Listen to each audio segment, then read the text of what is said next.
ছায়াতলে যখন সবগুলো মানুষ চলে আসলো,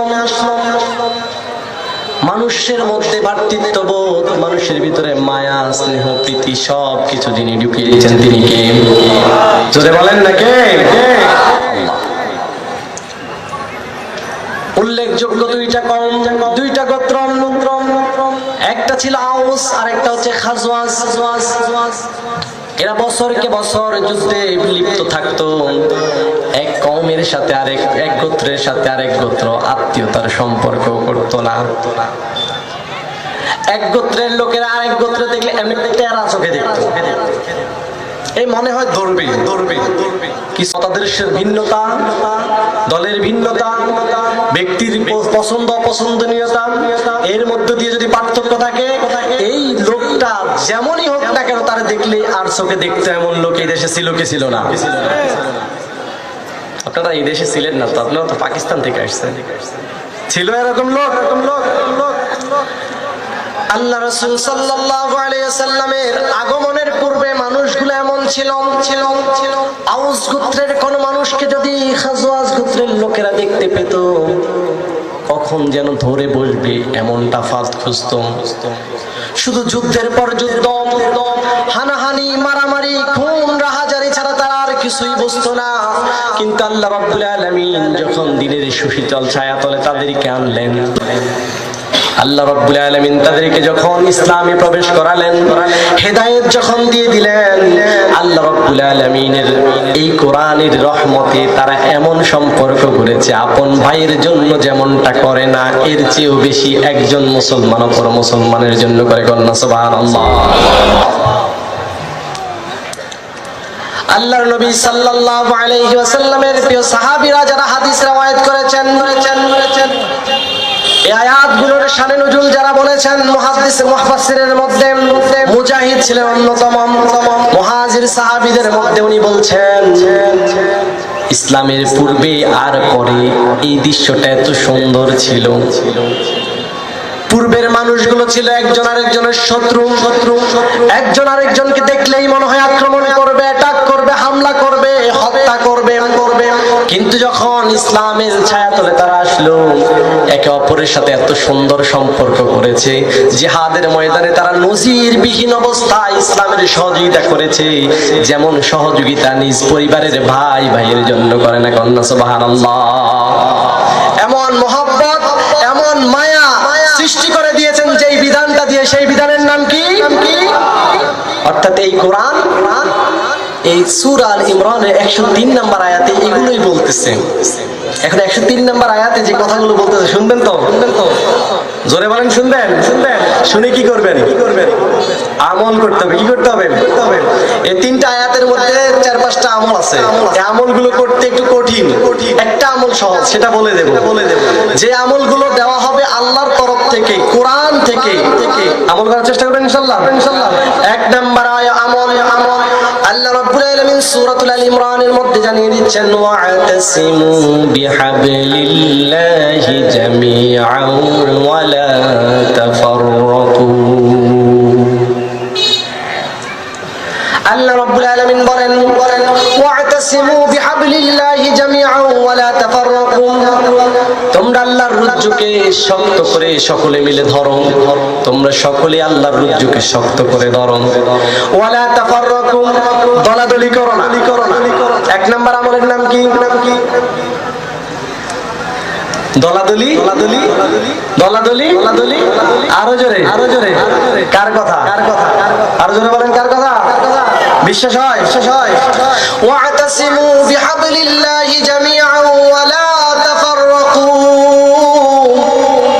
তোমরা আল্লাহর রজ্জুকে সকলে মিলে শক্ত করে ধরো। ওয়া লা তাফাররাকু, নিজেদের মধ্যে দলাদলি করো না।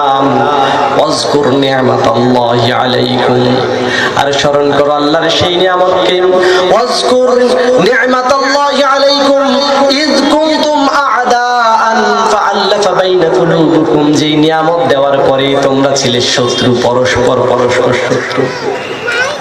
যেই নিয়ামত দেওয়ার পরে আল্লাহ রাব্বুল আলামিন তোমাদের কলবগুলোকে একসাথ করে দিয়েছেন, ফাআল্লাফা বাইনা কুলুবিকুম, তোমাদের হৃদয়গুলো জুড়ে দিয়েছেন, ফাসবাহতুম বিনিআমাতিহি ইখওয়ানা, ফলে তোমরা হয়ে গেছো একে অপরের ভাই ভাই। কন্যা সুবহানাল্লাহ। তাহলে প্রথম আমল, আল্লাহর দ্বীনকে আঁকড়ে ধরে কোনো দলাদলি করা যাবে? এটা কার জন্য? শুধু সাহাবীদের জন্য না, আখিরাত কিয়ামত পর্যন্ত যত উম্মত আসবে সব উম্মতে মুহাম্মদের জন্য। এত আসতে বললেন, কার জন্য এটা? এই আয়াত কি রহিত হয়ে গেছে? তাহলে এক নাম্বার আমল পেলাম, এক নাম্বার কর্মসূচি, এক নাম্বার কাজ হচ্ছে আল্লাহর দ্বীনকে আঁকড়ে ধরতে হবে, দলাদলি করা যাবে?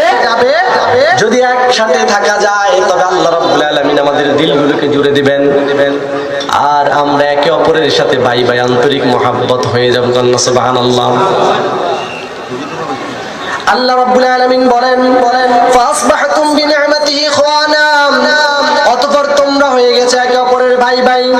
ওয়া কুনতুম আলা শাফা হুফরাতিন মিনান নার, আল্লাহ রাব্বুল আলামিন বলছেন তোমরা তো জাহান্নামের কিনারায় দাঁড়িয়েছিলে, জাহান্নামের কিনারায়। আল্লাহ রাব্বুল আলামিন সেখান থেকে তোমাদেরকে এনেছেন, ফাআনজারতুম মিনহা, সেখান থেকে তোমাদেরকে উঠিয়ে এনেছেন আল্লাহ রাব্বুল আলামিন। কাযালিকা ইউবাইয়িনুল্লাহু লাকুম লাআল্লাকুম তাহতাদুন, আল্লাহ রাব্বুল আলামিন বলেন এরপরে তোমাদেরকে আমি সেখান থেকে এনে হেদায়েতের রাস্তা দেখিয়েছি। অর্থাৎ প্রথম শর্ত হচ্ছে আল্লাহর রুজ্জুকে ধরলে দলাদলি করা যাবে। দলাদলি করা যাবে। নিয়ামত বলতে তাদেরকে দেওয়া হয়েছে, তারা ঐক্য হয়েছে, ঐক্যবদ্ধ হয়েছে, তারা ইসলাম গ্রহণ করে একসাথে ছিল, তাদেরকে দলাদলি করতে নিষেধ করেছেন। আলহামদুলিল্লাহ। এই 5 মাস আগে আর এখনকার অবস্থা যদি খেয়াল করেন তাহলে সেই সময় যেমন তাদের মধ্যে মন ব্যামিল ছিল, মারামারি ছিল, হানাহানি ছিল, একজন আরেকজনের শত্রু ছিল, তাদেরকে আল্লাহ যেমন জুড়ে দিয়েছেন। এখন আমরা যে কথা বলতে পারতেছি এই নিয়ামতটাও আমাদেরকে কিছু দিছে কি দেয় নাই? তাহলে আমাদের মধ্যে দলাদলি বন্ধ করা দরকার আছে না নাই? আমাদেরকে তো মিশন দিয়ে দিয়েছেন এই জমিনে শুধু আল্লাহর আইন বাস্তবায়ন করা, এটার বাইরে আর কোনো কথা তো থাকতে পারে না। থাকতে পারে? তাহলে আমাদের মধ্যে দলাদলি থাকবে? দলাদলির দরকার নেই। আল্লাহ রাব্বুল আলামিন বলতেছেন এই যে নিয়ামত দিয়েছি সেটাকে দায়েম এবং কায়েম রাখার জন্য তোমাদের আরো কিছু কর্মসূচি আছে।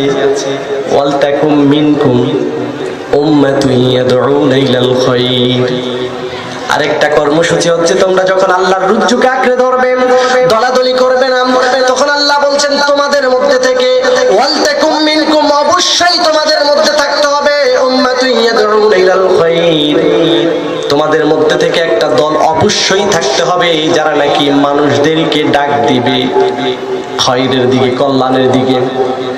কিসের দিকে? কি বলেছি বলেন তো? তোমাদের মধ্যে অবশ্যই একটা দল থাকতে হবে যারা নাকি মানুষকে কল্যাণের দিকে ডাকবেন। কথাটা কার? বিশ্বাস হয়তো? তাহলে এরকম একটা দল গড়া দরকার আছে না নাই?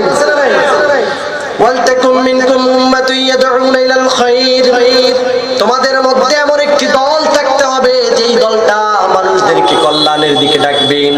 ওয়া ইয়ামুরুনা বিল মা'রুফ, সৎ কাজের আদেশ দিবে। কিসের আদেশ? সৎ কাজের আদেশ দেওয়া একেবারে সহজ। ভাই তুমি নামাজ পড়বা, এটা সৎ কাজের আদেশ। তুমি সালাম দিবা, এটা সৎ কাজের আদেশ। তুমি যাকাত দিবা, সৎ কাজের আদেশ।